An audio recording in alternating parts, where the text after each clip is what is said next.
Heto nga po pala yung kaganapan kagahapon. At syempre, for the go, ohay, ano ba yan? Kung gusto mo sumama magsapatos ka na at hihintayin kita, ohay, ano ba yan? Ano ba yung sasakyan namin? Papunta po kami ng Selisyo.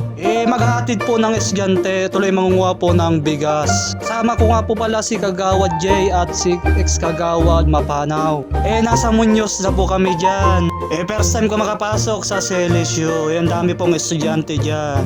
So mag-aral po kayong mabuti at makamit nyo yung tagumpay na inyong hinahangad para makatulong na rin po sa inyong pamilya. So yun nga po, andyan na po kami sa pagkukuhanan namin ng bigas. Baka basic yan. Binuhat ko na po yung isa dyan. Piling malakas ang hina naman sa babae. Ay, ano ba yan? Tarantado.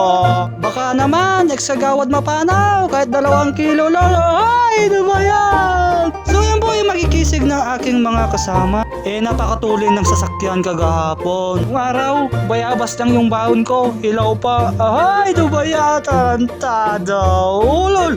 Kaya mag-aral kayong mabuti mga kabataan. Sana maisip nyo yung pinapaaral sa inyo ng magulang nyo.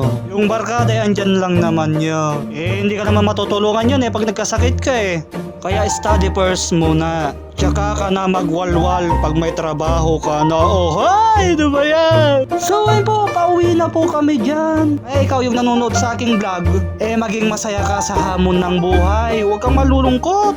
So ayun po, nakauwi na ako yan na nagsalang na po agad ng aking kakainin. Ako kahit mag-isa ako sa buhay, masaya ako. At may napapasaya tayong mga tao sa aking vlog. Gusto ko, happy ka. Huwag mo isipin yung problema ha. Tara po, kain na tayo. O baka isang like and share and follow naman po dyan. So yun lang po.